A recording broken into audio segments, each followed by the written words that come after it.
ஆண்டவருக்கு மகிமை உண்டாகட்டும். இந்த பெந்தேகோஸ்து நாளிலும் கர்த்தர் தாமே நம் ஒவ்வொருவரை ஆசீர்வதிப்பாராக. அல்லேலூயா. ஒவ்வொரு நாளும் நம்மோடு கூட இருந்து நம்மை நடத்துகிற தேவன் இதுவரை நடத்தினவர் இன்னமும் நடத்துவார். அல்லேலூயா. ஆண்டவருக்கு மகிமை உண்டாகட்டும். என்னோடு கூட அப்போஸ்தலர் 2ஆம் அதிகாரம் முதல் 4 வசனங்களை பார்க்கிறோம். பெந்தேகோஸ்தே என்னும் நாள் வந்தபோது அவர்கள் எல்லாரும் ஒருமனப்பட்டு ஓரிடத்தில் வந்திருந்தார்கள். அப்பொழுது பலத்த காற்று அடிக்கிற முழக்கம் போல வானத்திலிருந்து சடுதியாய் ஒரு முழக்கம் உண்டாகி நிரப்பிற்று. அல்லாமலும் அக்கினி மயமான நாவுகள் போல பிரிந்திருக்கும் நாவுகள் காணப்பட்டு அமர்ந்தது.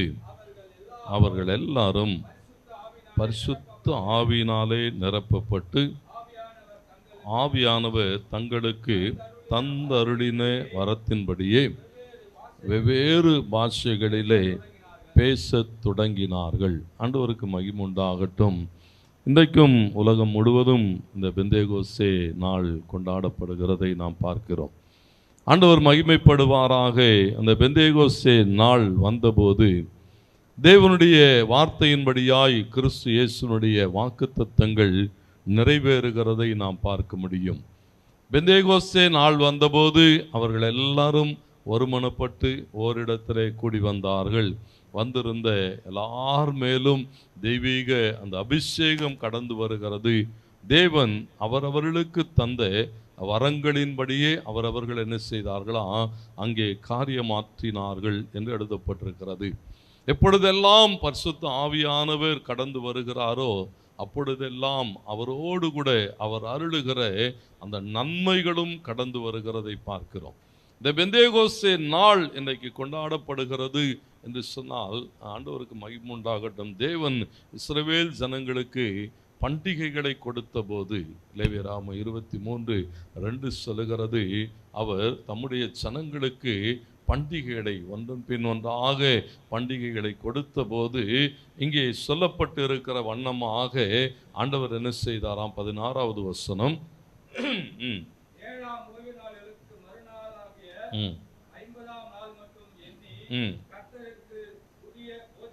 பாருங்க, இங்கே சொல்லப்பட்டிருக்கிறது ஒவ்வொரு நாளும் 15-16 வசனங்கள் சொல்லுகிறது, தேவன் அந்த அறுவடை முடிந்து அந்த விதைப்பு பலன் தந்து அறுவடை முடிந்து அந்த அறுவடையினுடைய பலனை தேவ சமூகத்துக்கு கொண்டு வந்து அந்த கதிர்கட்டை என்ன செய்வார்களாம்? தேவனுடைய சமூகத்திலே அசைவாட்டுகிற ஒரு காணிக்கையாக படைக்கிற ஒரு நாள்.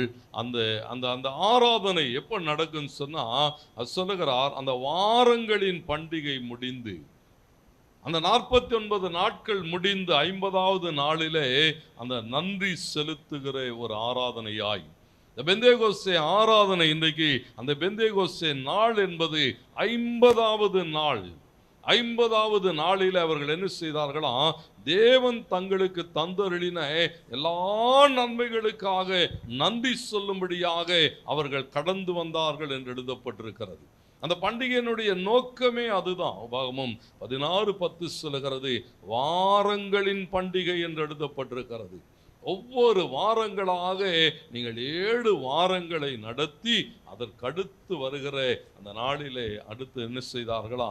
தேவனுக்கு நன்றி சொல்லுகிறார்கள். நாம் 28-26 சொல்லுகிறது, அது அந்த கனிகளை தேவன் தந்த அந்த நன்மைகளை என்ன செய்கிறார்களா? கொண்டு வந்து பலி செலுத்துகிற அனுபவம். பாருங்க, இதெல்லாம் பழைய ஏற்பாட்டு காலங்களிலே தேவன் தம்முடைய ஜனங்களுக்கு கொடுத்ததான இந்த பண்டிகை. கிறிஸ்து இயேசு தன்னை பலியாக இந்த பூமியிலே விதைத்ததற்கு பிறகு அவர் உயிர்த்தெழுந்ததற்கு பிறகு, ஆண்டவருக்கு மகிமை உண்டாகட்டும், அந்த 50வது நாளிலே அவருடைய வாக்குத்தத்தத்துக்காக அந்த ஜனங்கள் எல்லாரும் மேல் வீட்டறையில் என்ன செய்திருந்தார்களாம், கூடியிருந்த போது அந்த அபிஷேகம் என்ன செய்யப்பட்டிருக்கிறது, கடந்து வருகிறதை பார்க்கிறோம். இந்த பெந்தேகோஸ்தே நாள் விதையாய் விழுந்து கிறிஸ்து என்ன செய்திருக்கிறாரா, ஒரு பெரிய ஆசீர்வாதமாய் விளைந்து தேவ ஜனங்களுக்கான பலனை, நன்மையை கொண்டு வருகிறதை பார்க்கிறோம். கர்த்தருக்கு மகிமை உண்டாகட்டும். இந்த பெந்தேகோஸ்தே நாள் தேவ ஜனங்களுடைய வாழ்விலே ஒரு பெரிய ஆசீர்வாதத்தின் நாள். ஏன்னா பிதா வாக்குத்தத்தம் பண்ணின வாக்குத்தத்தங்கள் எல்லாம், கிறிஸ்து பண்ணின வாக்குத்தத்தங்கள் எல்லாம் வார்த்தையின்படியாக நிறைவேறின ஒரு நாள் இது. ஆண்டவர் தான் சொன்னார், இதோ என் பிதா வாக்குத்தத்தம் பண்ணினதை நான் உங்களுக்கு அனுப்புகிறேன், நீங்க போய் என்ன செய்யுங்க, ஆவியானவரை பெற்றுக்கொள்ளுகிற வரையிலே எருசலேமிலே காத்திருங்கள் என்று சொன்னார். கர்த்தருக்கு மகிமை உண்டாகட்டும். வாக்குத்தத்தங்கள் நிறைவேறுகிற போது அப்போஸ்தலர் 7:38 சேவான் அப்படியே பேசிக்கொண்டு வருகிற போது ஒரு வார்த்தையை அங்கே பதிவு செய்கிறார். 38வது வசனம். நம்முடைய பிதாக்களோடும் கூட வனாந்தரத்திலே சபைக்குள் இருந்தவன். நல்லா கவனிங்க, இந்த வார்த்தை சொல்லுகிறது, சேவான் பேசுகிற போது வனாந்தரத்திலே ஒரு சபை இருந்தது. அந்த சபை மீட்கப்பட்ட ஜனங்களாலே உண்டான சபை. எகிப்திலிருந்து, எகிப்தின் அடிமைத்தனத்திலிருந்து வெளியே அழைத்து கொண்டு வரப்பட்டவர்களாலே உண்டான சபை. சபை என்று சொன்னால் எக்லீசியா என்று சொல்லப்படுகிறது. எக்லீசியா என்று சொன்னால் வெளியே அடைக்கப்பட்டவர்கள். ஆண்டவருக்கு மகிமை உண்டாகட்டும். வனாந்தரத்திலே இருந்த சபை, எகிப்திலிருந்து வெளியே அடைக்கப்பட்ட ஒரு சபை. ஆண்டவருக்கு மகிமை உண்டாகட்டும். இந்த சபை பாருங்க, ஒரு குறிப்பிட்ட நிலைமையிலே இஸ்ரவேல் ஜனங்களுக்கு மாத்திரம் இருந்த இந்த சூழல்கள் மாறி பரிசுத்த ஆவியானவர் மேல் வீட்டு அறையிலே இறங்கி வந்த போது அந்த பெந்தேகோஸ்தே நாளின் அனுபவம் என்ன செய்கிறது, அந்த வனாந்தரத்தில் இருந்த சபையை சர்வபூமியிலே இருக்கிறதான உலகளாவிய ஒரு சபையாக மாற்றுகிறதை பார்க்கிறோம். ஆகையினால் தான் சொல்லுகிறோம், இந்த நாள் ஒரு விசேஷித்த நாள். தேவனுக்கு மகிமை உண்டாகட்டும். ஒவ்வொரு நாளும் கர்த்தருக்கு மகிமை உண்டாகட்டும். பாருங்க, ஒரு பெரிய ஆசீர்வாதத்தை தேவ ஜனங்கள் பெற்றுக்கொள்ளும்படியாய் பரலோகம் தம்முடைய திட்டங்களை, ஆண்டவருக்கு மகிமை உண்டாகட்டும், தேவனுடைய அந்த விரிந்த அந்த மிஷன் ஊழியங்கள் இன்னைக்கு ஆரம்பிக்கப்பட்ட ஒரு நாள். ஆண்டவர் மகிமைப்படட்டும். எத்தனை விதமான காரியங்கள் ஆதியாகமத்திலே வாசிக்கிற போது 11ஆம் அதிகாரம் முதல் 9 வசனங்கள் சொல்லுகிறது, பாபேல் மூலமாய் ஜனங்கள் சபிக்கப்பட்ட போது. ஏன்னா கீழ்ப்படியாமை நிமித்தம் ஜனங்கள் என்ன செய்தார்களா, தேவனுக்கு விரோதமாய் காரியமாற்றுகிறார்கள். அந்த வேத பகுதி சொல்லுகிறது, ஆண்டவர் அவர்களை என்ன செய்தார்னு சொன்னா சிதறடித்தார் என்று எழுதப்பட்டிருக்கிறது. எல்லா தேசங்களுக்குள்ளாக அவர்கள் என்ன செய்யப்பட்டார்களா, சிதறடிக்கப்பட்டார்கள்.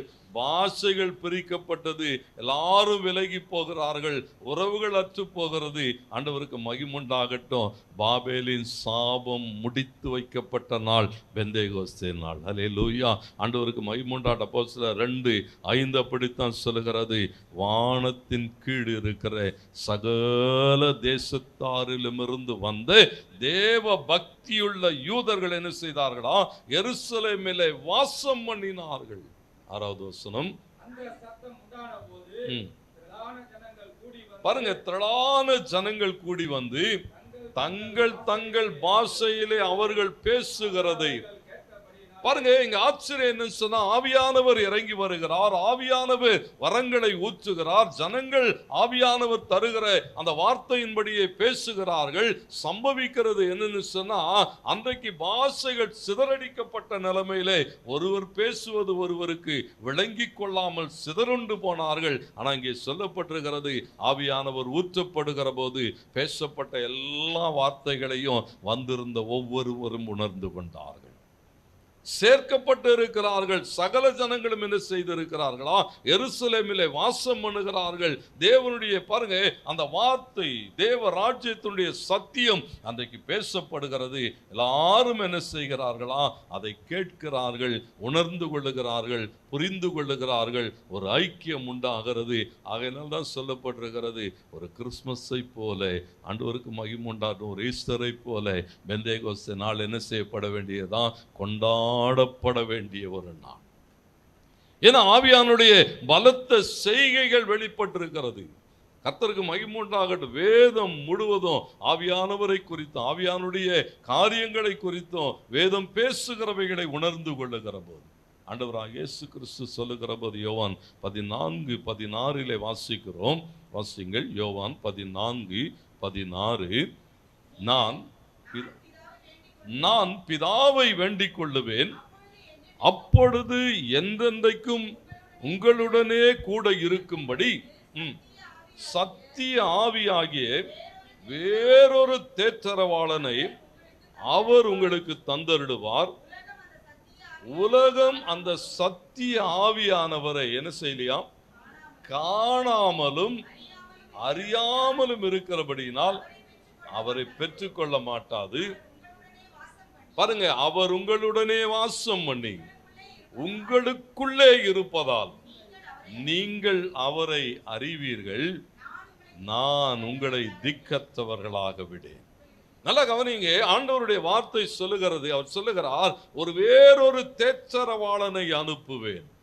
அவர் எப்படிப்பட்டவன் சொன்னா, எப்போதும் கூட இருப்பார், துணையாய் இருப்பார், தேற்றரவு பண்ணுவார், சத்தியத்தை அறிந்து கொள்ள உதவி செய்வார், சமாதானத்தின் பாதையிலே நடத்துவார். பரிசுத்த ஆவி உங்களிடத்திலே வருகிற போது நீங்கள் பலனடைவீர்கள்.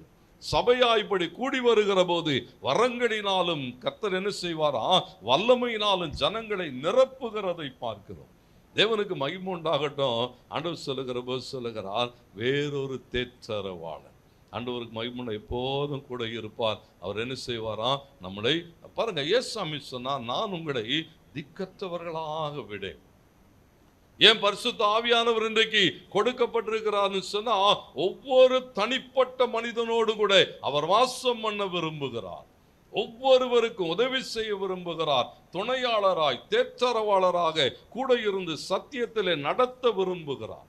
இயேசுசாமி சொல்லுகிற போது, நான் உங்களை திக்கற்றவர்களாக விடேன் என்று சொன்னார். என்ன செய்கிறார்? யோவான் 19 வாசிக்கிறோம். 26, 27 வசனங்களிலே நீங்கள் பார்க்கிற போது ஆண்டவர் மகிமைப்படட்டும். கவனியுங்கள், அந்த வார்த்தை என்ன சொல்லுகிறது?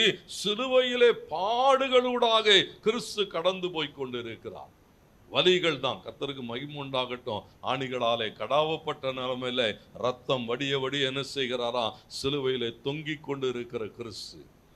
பாருங்க, அந்த சூழலிலே அந்த வார்த்தை சொல்லுகிறது, இந்த பூமியிலே அவர் இருந்த நாட்களிலே அவருக்கு தாயாய் இருந்த மரியாள் இயேசு இப்போ இந்த கடைசி நிமிஷங்களுக்கூடாக கடந்து போய் கொண்டிருக்கிறார். மரணத்துக்கூடாக போகிறார். மரியாள் என்ன செய்து கொண்டு இருக்கிறதை பார்க்கிறோம். ஏன்னா பிள்ளை மரிக்க போகிறது. கண்ணீரோடு கூட என்ன செய்கிறாளா, மரியாள் நின்று கொண்டு இருக்கிறாள். இனி என்ன செய்வேன், யார் என்னோடு கூட இருப்பா, யார் எனக்கு உதவி செய்வா? பாருங்க, ஒரு திக்கற்ற நிலைமையில இருக்கிற மரியாள். அது மாத்திரமல்ல, அதே வேத பகுதி சொல்லுகிறது, இன்னொருவன் யோவான் இயேசுவின் மார்பிலே இப்படியே படுத்து கிடக்கிறான். இயேசுவை ஒரு தாயை போல நினைத்து அவரோடு கூட உறவாடி கொண்டிருந்த யோவான் இந்த இயேசு மரிக்க போகிற போது, இயேசுவை இழக்க போகிற போது அது சொல்லுகிறான், யார் இனி என்னை தேற்றுவார், யார் எனக்கு உதவி செய்வார்? பாருங்க, இந்த 2 பேரும் என்ன செய்கிறார்களா, கண்ணீரோடு கூட அந்த சிலுவையின் அடியிலே நிற்கிற போது 26வது வசனம் சொல்லுகிறது, வாசிங்கள். அப்பொழுது இயேசு தம்முடைய தாயையும் அன்பாயிருந்த சீசனையும் கண்டு தம்முடைய தாயை நோக்கி, ஸ்திரீயே, அதோ உன் மகன் என்றாள். பின்பு அந்த சீசனை நோக்கி, அதோ உன் தாய் என்றாள். அந்நேரம் முதல் அந்த சீசன் அவளை தன்னிடமா ஏற்றுக்கொண்டான்.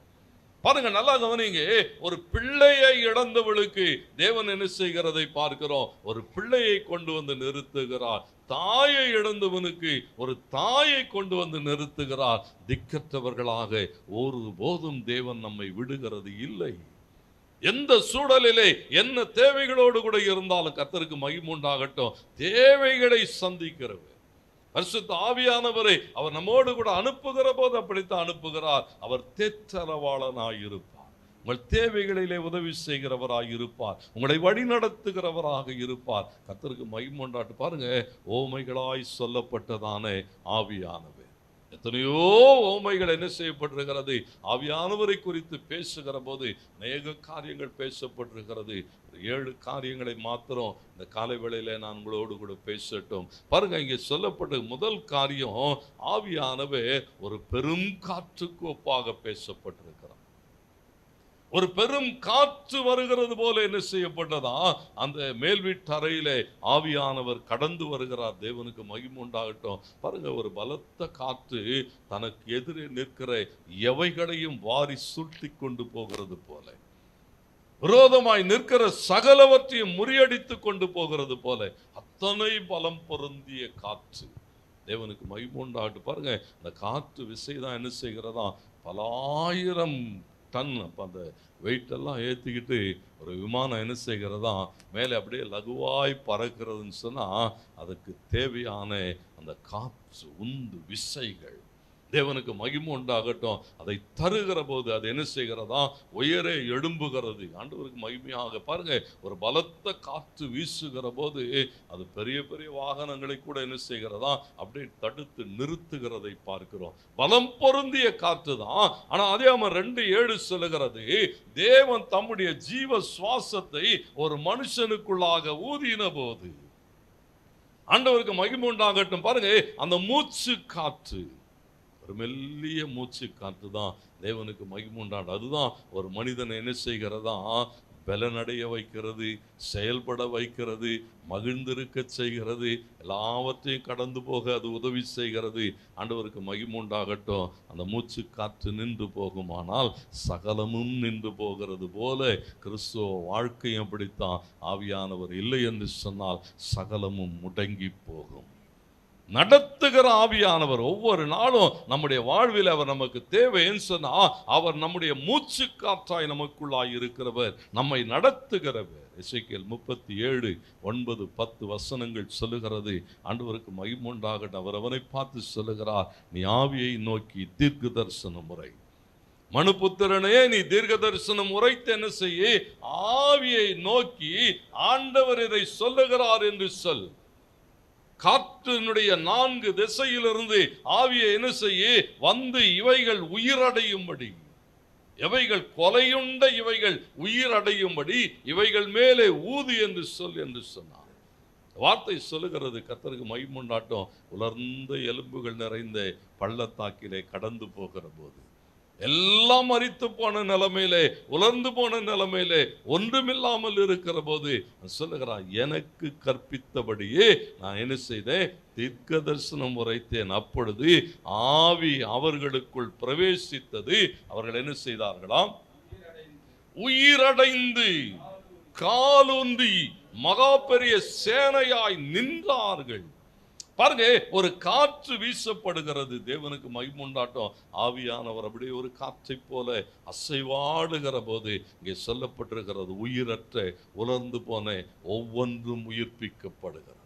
தேவனுக்கு மகிமை உண்டாகட்டேன்னா அவர் உயிர்ப்பிக்கிற ஆவியானவர், புதுப்பிக்கிற ஆவியானவர். யோவான் 3:6-8 சொல்லப்பட்டிருக்கிறது, ஆவியில் பிறந்த எவனும் தேவனாலே, பாருங்க, ஆவியிலே பிறக்கிற, மாம்சத்திலே பிறக்கிறது மாம்சமாய் இருக்கும், ஆவியிலே பிறக்கிறது ஆவியாய் இருக்கும். ஆவியினாலே பிறந்தவன் எவனும் காணக்கூடாத அந்த காற்று மனுஷர்கள் விளங்கி கொள்ளாதவைகளை செய்கிறது என்று சொல்லுகிறதை பார்க்கிறோம். அவர் என்ன செய்கிறாரா, அவர்களை புதுப்பிக்கிறதை பார்க்கிறோம். தேவனுக்கு மகிமை உண்டாகட்டும். காற்றாய் அசைவாடுகிற ஆவியானவர் மேல் வீட்டு அறையில் அப்படித்தான் இறங்கி வந்தார் என்று எழுதப்பட்டிருக்கிறது. தேவனுக்கு மகிமை உண்டாகட்டும். மூச்சு காற்றாய் நமக்குள்ளாய் ஆவியானவர் அசைவாடுகிற போது ஒவ்வொரு நாளும் நம்ம என்ன செய்கிறாரா, புது மனுஷனாய் மாற்றுகிறார்.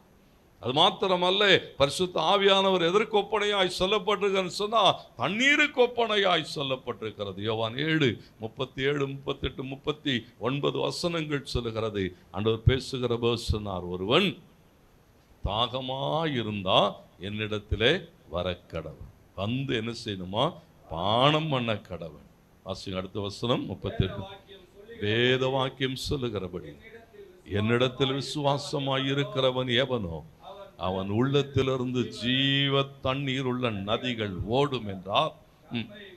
தம்மை விசுவாசிக்கிறவர்கள் பாருங்க, பெற்றுக்கொள்ள போகிற பரிசுத்த ஆவியானவரை குறித்து பேசுகிற போது சொல்லுகிறார், அவர் ஜீவ தண்ணீர் உள்ள நதி. அந்த அபிஷேகம் எப்படிப்பட்டது சொன்னா, ஜீவ தண்ணீர் உள்ள நதி. அது அவனுக்குள்ளாக என்ன செய்யுமா, நித்திய காலமாய் அப்படியே ஊறிக்கொண்டே இருக்கும் என்று சொல்லுகிறார். ஆண்டவருக்கு மகிமை உண்டாகட்டும். பரிசுத்த ஆவியானவர் ஒரு தண்ணீரை போல, நீங்க யோவான் 4 வாசிக்கிற போது சமாரியா ஸ்திரீ வந்து அதுதான் கேட்கிறார்.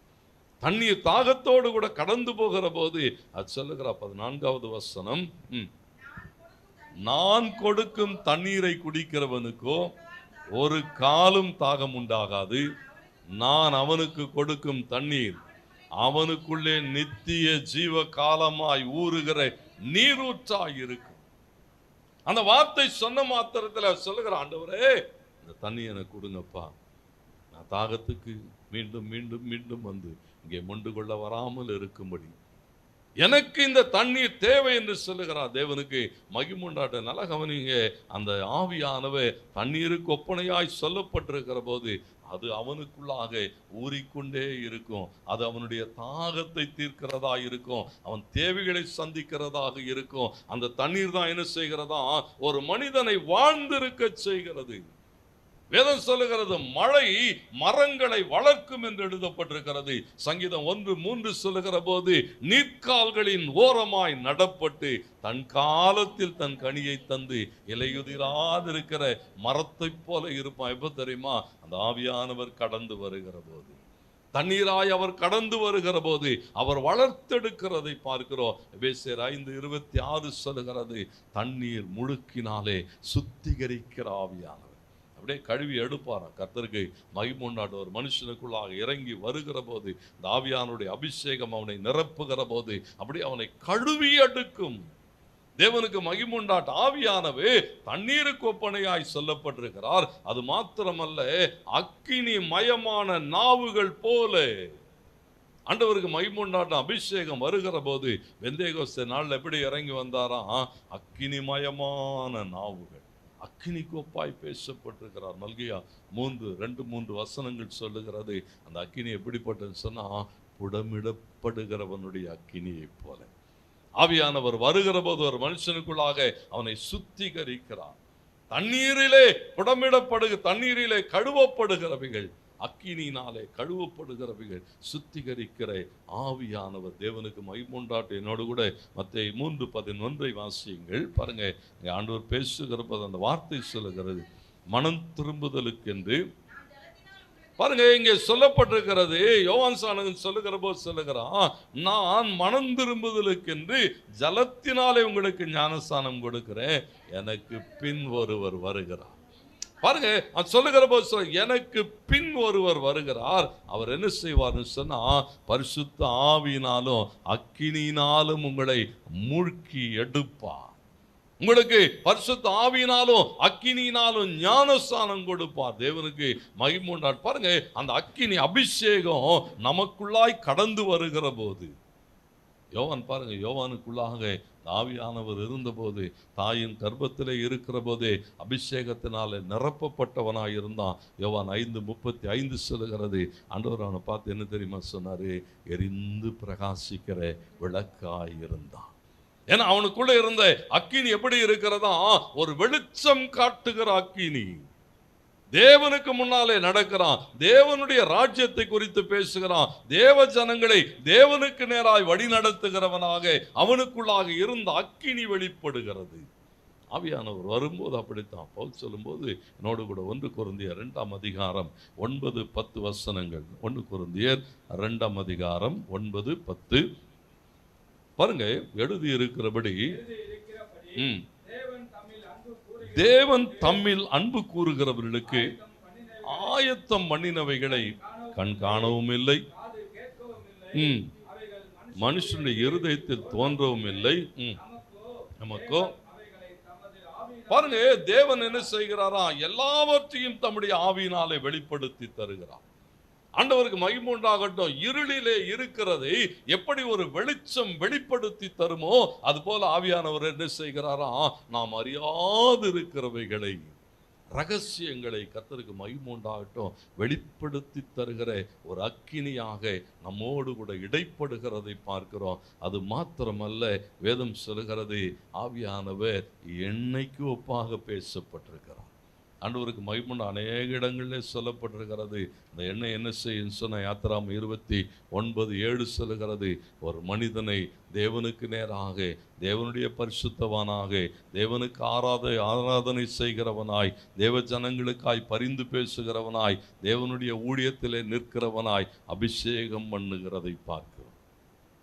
ஆரோன் அங்கே அபிஷேகம் பண்ணுகிறான். அபிஷேக தைலத்தை எடுத்து அவன் தலையின் மேல் வார்த்து அவனை அபிஷேகம் செய்ய சொன்னா அவன் தேவ சமூகத்திலே தேவ ஜனங்களுக்காக நிற்க வேண்டும். சாமுவேல் தைல குப்பியை எடுத்து அதில் இருந்த அந்த எண்ணெய் என்ன செய்தானா, தாவீதின் மேலே ஊற்றி அவனை தேவ ஜனங்களை ஆளுகிறவனாக அபிஷேகம் பண்ணுகிறான். கர்த்தருக்கு மகிமை உண்டாடினா இவைகள் எல்லாம் ஒரு மனுஷனுடைய வாழ்வை என்ன செய்கிறதா, மாற்றுகிறதை பார்க்க முடியும். ஏன்னா அந்த எண்ணெய் வருகிற போது, உங்க லூக்கா 4:18 ஏசாமி சொல்லும்போது சொல்லுகிறார், கர்த்தருடைய ஆவியானவர் என் மேல் இருக்கிறார், அவர் என்ன செய்திருக்கிறாரா, ஜனங்களுக்கு ஊழியம் செய்யும்படி அபிஷேகம் பண்ணி இருக்கிறார். ஆண்டவருக்கு மகிமை உண்டார். பாருங்க, இது நம்மை அதிகாரப்படுத்துகிறது மாத்திரமல்ல, வேதம் சொல்லுகிறது லூக்கா 10:34 அப்படி சொல்லுகிறது, யாக்கோபு 5:4-5 வசனங்கள் சொல்லுகிறது, என்ன செய்கிறதா, பிணியாளிகளை குணமாக்குகிறது. ஆண்டவருக்கு மகிமை உண்டாகட்டும். பாருங்க, சமாரியன், நல்ல சமாரியன் என்ன செய்தானா, அந்த எண்ணெயை அவனுடைய காயங்களிலே பூசுகிறான் என்று நாம் பார்க்கிறோம். யாக்கோபு சொல்லுகிறான், உங்களில் ஒருவன் வியாதிப்பட்டவனாக இருந்தால் சபையின் மூப்பர்களை வரவழைப்பானாக, அவர்கள் அவனுக்கு என்ன செய்வார்களா, எண்ணெய் பூசி ஜெபம் பண்ணுகிற போது ஒரு அற்புதம் நடக்கும். பரிசுத்த ஆவியானவர் எண்ணெய் கோப்பனையாய் சொல்லப்பட்டிருக்கிறாய். கர்த்தருக்கு மகிமையாக. ஏன் சொன்னா, ஒவ்வொரு நாளும் அந்த ஆவியானவர் நம்முடைய வாழ்விலே வருகிற போது மாற்றங்களுக்கூடாக நடத்துகிறார். ஆண்டவருக்கு மகிமை உண்டாட. அது மாத்திரமல்ல, ஆவியானவர் வேதாமத்திலே ஒரு புறாவுக்கு ஒப்பாக பேசப்பட்டிருக்கிறார். ஏசாமி அப்படியே ஞானஸ்தானம் எடுத்து கரையேறின போது மத்தேயு 3:16 சொல்லுகிறது, ஆவியானவர் புறாவை போல அவர் மேலே என்ன செய்தாரா, வந்து அமர்ந்தார். ஆவியானுடைய அபிஷேகத்தை பேசுகிற போது, அதனால்தான் இன்றைக்கு வரைக்கும் அந்த அபிஷேகம் என்று சொல்லுகிற போது என்ன சொன்னா, அந்த புறாவை போடுகிறார்கள். ஆவியானவர் எப்படிப்பட்டவர் சொன்னா, மத்தேயு 10:16 சொல்லுகிறது, அந்த புறா எப்படிப்பட்டதா, கபடற்ற புறா.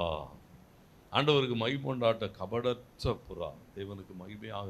பாருங்க, அந்த வேத சொல்லுகிற அந்த வார்த்தைகளின்படியாய் அந்த புறா எப்படிப்பட்டது, அதனுடைய தன்மைகள் என்ன, ஒரு ஆபத்தில்லாத ஒரு பறவை.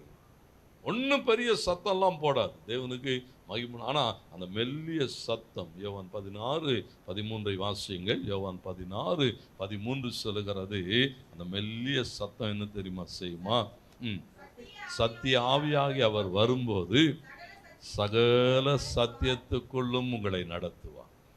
ஒன்றும் பெரிய ஆர்ப்பாட்டம்லாம் கிடையாது. கர்த்தருக்கு மகிமை உண்டாகட்டும். எல்லாவற்றுக்கூடாக நடத்துவார். அவர் நம்முடைய சுயமாய் பேசாமல் பாருங்க, எல்லாவற்றையும் நமக்கு என்ன செய்வாரா, கூட இருப்பார்.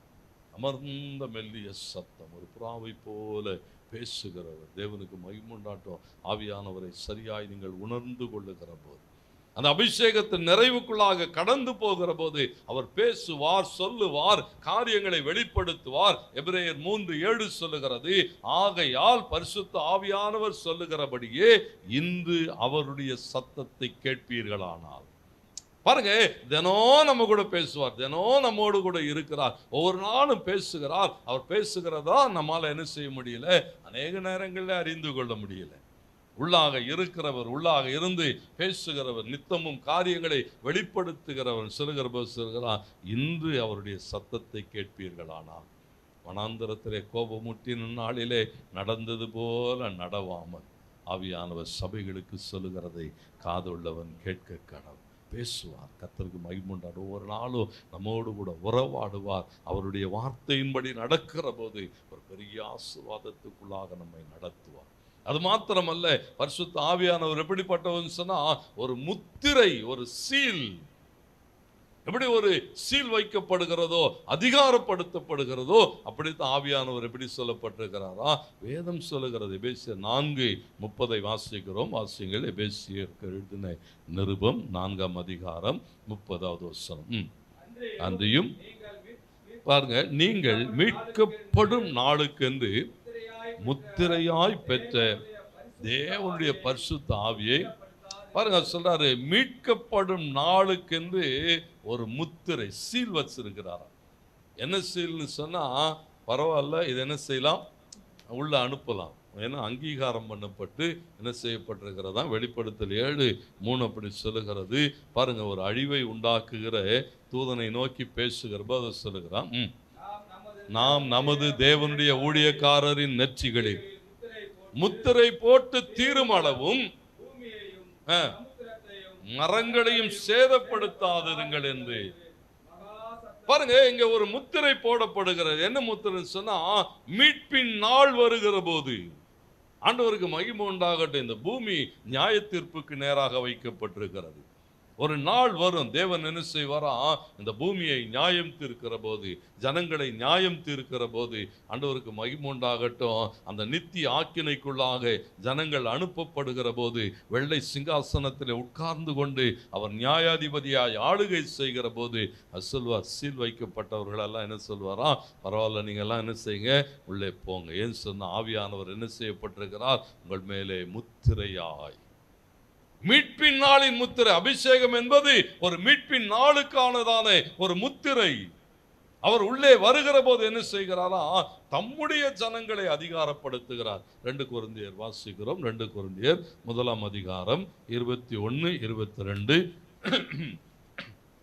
பாருங்க, அந்த விசுவாச மக்களும் தாங்க உங்களோடு கூட பாருங்க சொல்ல, எங்களையும் கிறிஸ்துவுக்குள் சிறப்படுத்தி நம்மை அபிஷேகம் பண்ணினவர் தேவனே, அவர் நம்மை முத்திரித்து நம்முடைய இருதயங்களில் ஆவியின் அச்சாரத்தை கொடுத்து சீல் வச்சு அத்தாரிட்டி பண்ணியிருக்கார். நீ தேவனாலே அபிஷேகம் பண்ணப்பட்டிருக்கிற, நீ மீட்பின் நாளுக்குரியவன். கர்த்தருக்கு மகிமை உண்டாகட்டும். ஆண்டவர் எதிர்பார்ப்பு என்னன்னு சொன்னா, இவரை துக்கப்படுத்தாதிருங்க. ஏன்னா அவர் தான் உன்னுடைய மீட்பினுடைய நாளுக்கான அனுமதி சீட்டு, ஒரு பெரிய திறவுகோல். கர்த்தருக்கு மகிமை உண்டாகட்டும். எபேசியர் 1:13 வாசிக்கிறோம். எபேசியர் 1:13, நீங்களும் உங்கள் ரட்சிப்பின் சுவிசேஷமாகிய சத்திய வசனத்தை கேட்டு விசுவாசிகள் ஆனபோது வாக்குத்தத்தம் பண்ணப்பட்ட பரிசுத்த ஆவியால், பாருங்க, தேவனுக்குள் நாம் என்ன செய்யப்பட்டிருக்கிறோமா, நம்ம மேல ஒரு முத்திரை இருக்கிறது. நம்மளை தேவனுக்குள் வச்சு என்ன பண்ணியிருக்கிறாரா, ஒரு சீல் பண்ணிட்டார். நீங்கள் தேவனுடையவர்கள், தேவனுடைய பிள்ளைகள், தேவனுடைய ஜனம், தேவனுடைய ராஜ்யத்துக்குரியவர்கள், அதிகாரம் பண்ணப்பட்டு இருக்கிறோம், முத்திரையிடப்பட்டிருக்கிறோம். ஏன் சொன்னா, வாக்குத்தத்தம் பண்ணப்பட்ட பரிசுத்த ஆவியினாலே. ஏசாமி அதான் சொன்னார், இதோ பிதா வாக்குத்தத்தம் பண்ணினதை நான் உங்களுக்கு அனுப்புகிறேன், போய் எருசலேமிலே காத்திருங்கள் என்று சொன்னால், மேல் வீட்டறையிலே வாக்குத்தத்தம் பண்ணப்பட்ட ஆவியானவர் இறங்கி வந்தபோது என் வேதம் சொல்லுகிறது, ஒரு முத்திரை போடப்பட்டிருக்கிறது. 14வது வசனம்.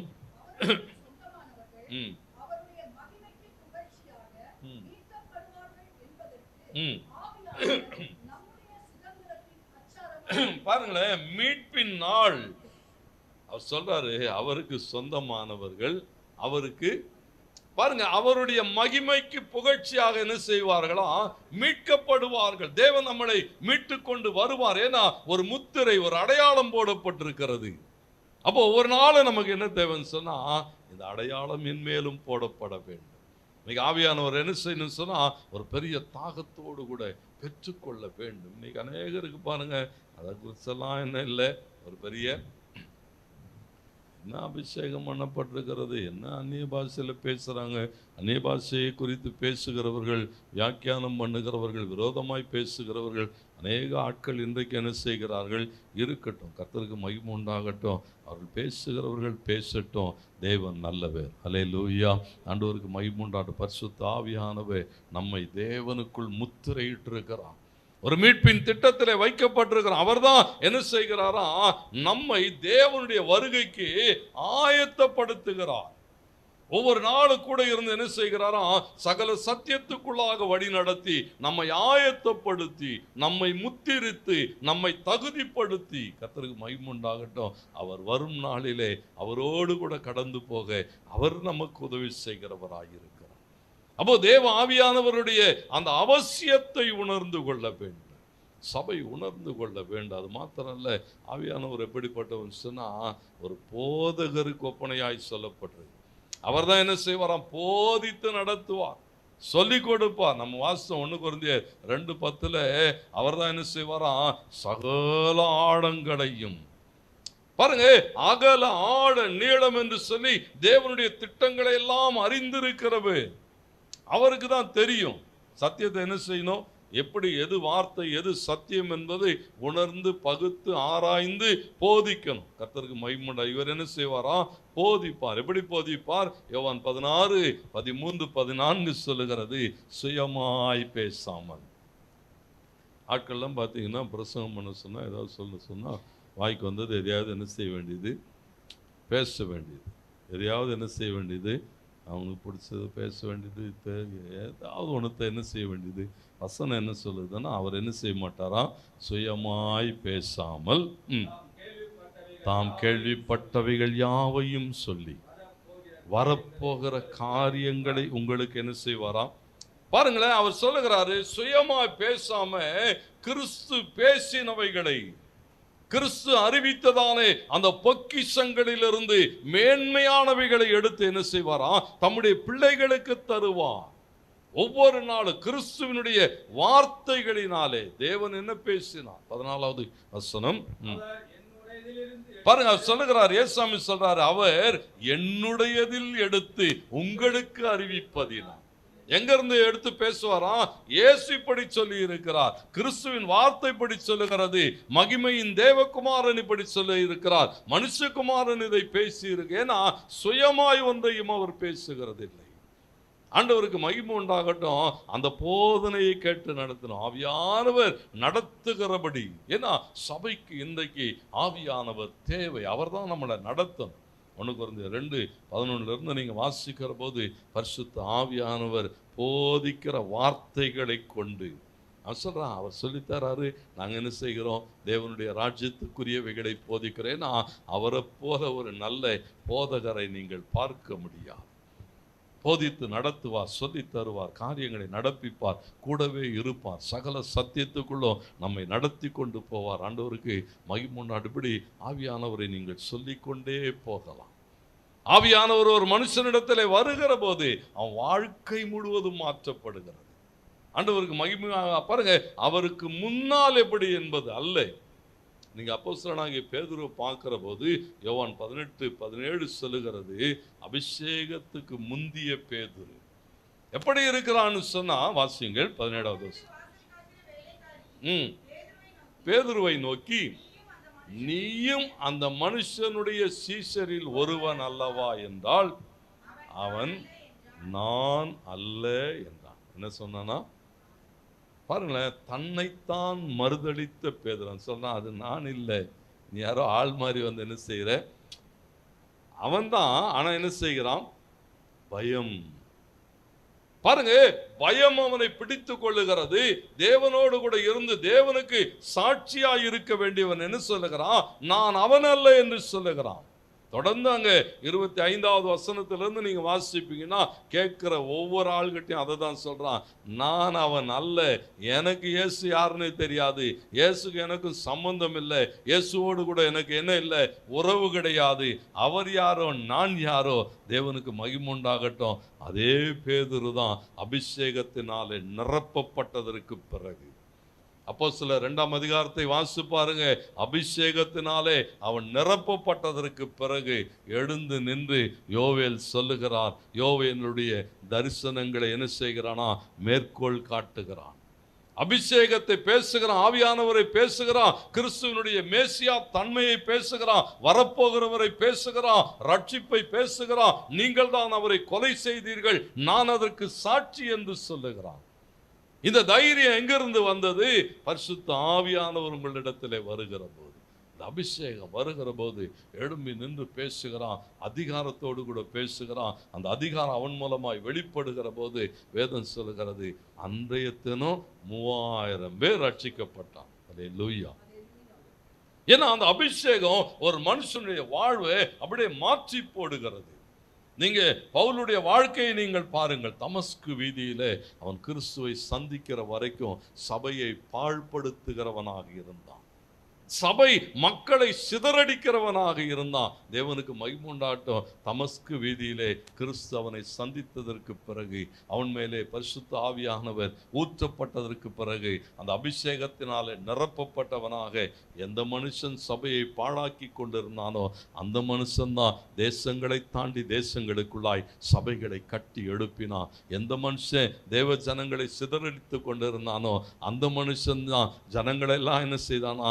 சபைக்குள்ளாய் கூட்டி சேர்க்கிறவனாய் இருந்தான். ஏன்னா ஒரு அபிஷேகம் ஒரு மனிதனுடைய வாழ்வை மாற்றமடைய வைக்கும்.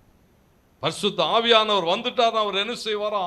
மாற்றமடைய வைப்பார். வெறும் மனுஷனுடைய குணாதிசயங்களை மாத்திரம் அல்ல.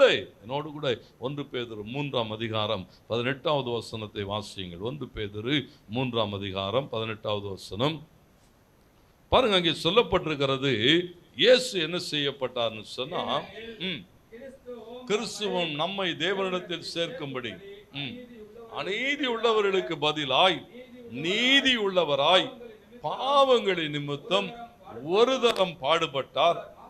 பாருங்க, நல்லா கவனிங்க. அங்க போடப்பட்டிருக்கிறது, அவர் மாம்சத்திலே கொலையுண்டு ஆவியானவராலே உயிர்ப்பிக்கப்பட்டார்.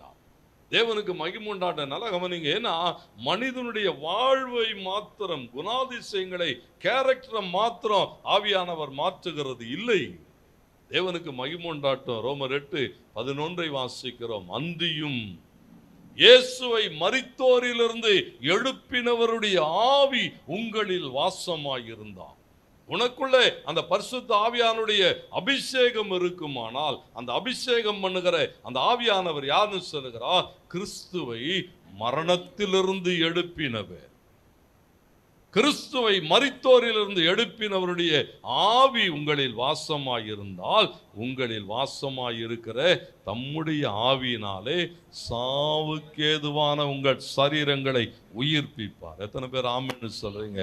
ஆவியானவர் உனக்குள்ள இருப்பார்னு சொன்னா உன் சரீர அவயங்கள் மரித்து போன நிலைமையில் இருக்குமானால் அவைகளை அவர் உயிர்ப்பிப்பார்.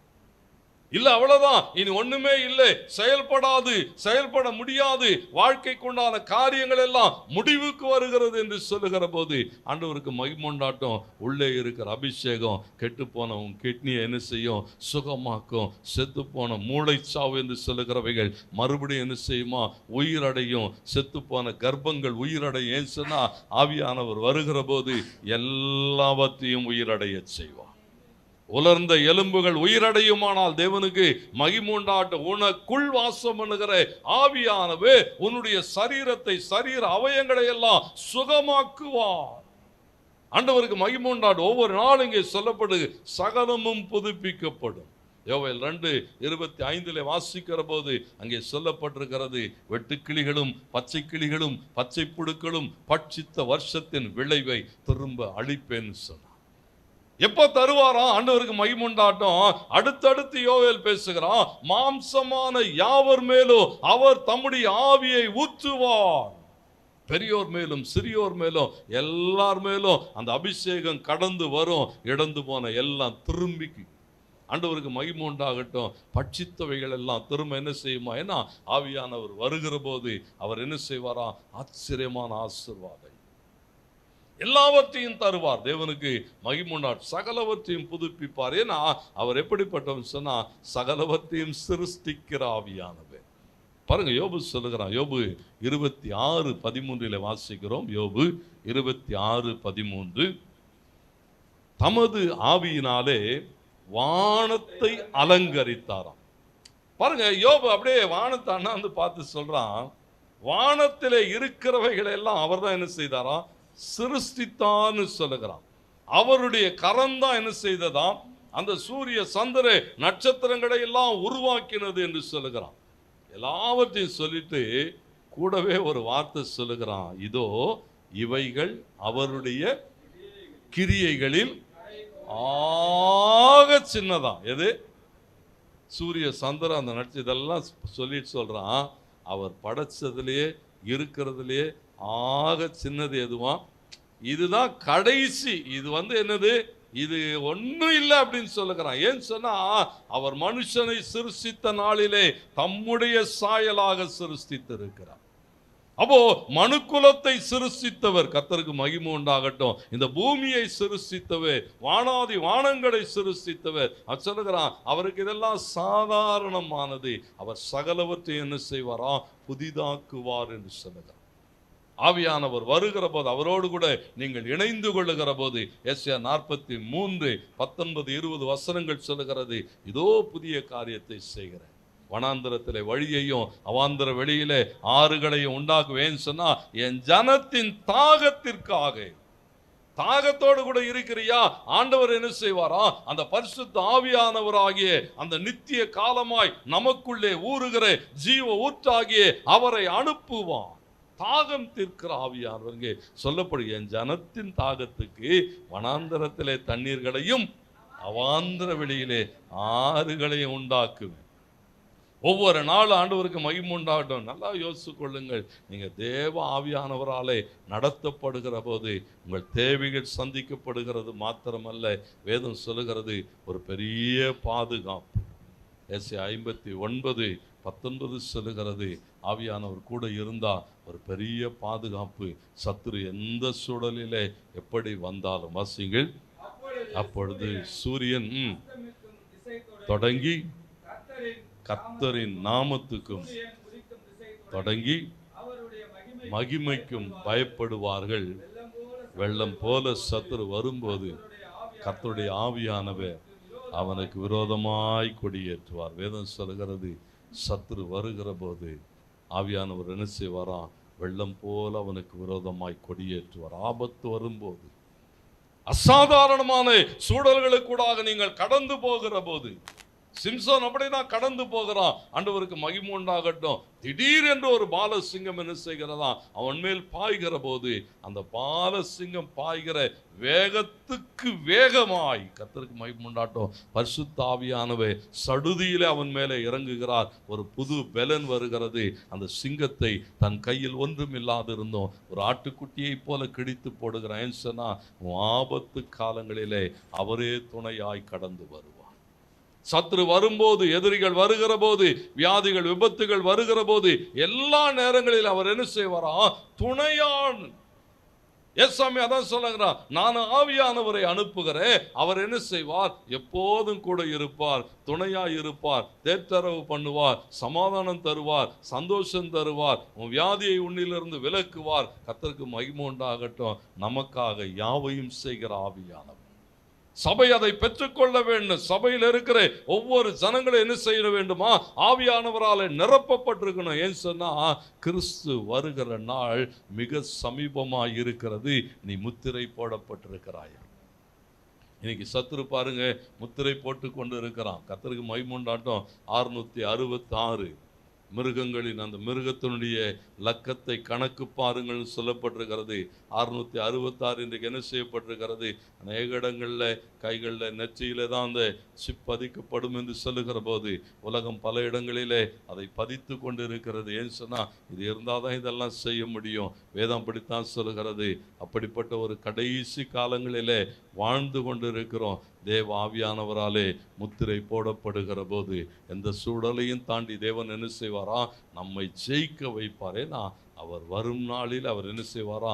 அப்படியே கரம் அசைத்து நம்மை சேர்த்து கொள்ளன்னு சொன்னா, அவராலே அடையாளம் பண்ணப்பட்டிருக்க வேண்டும்.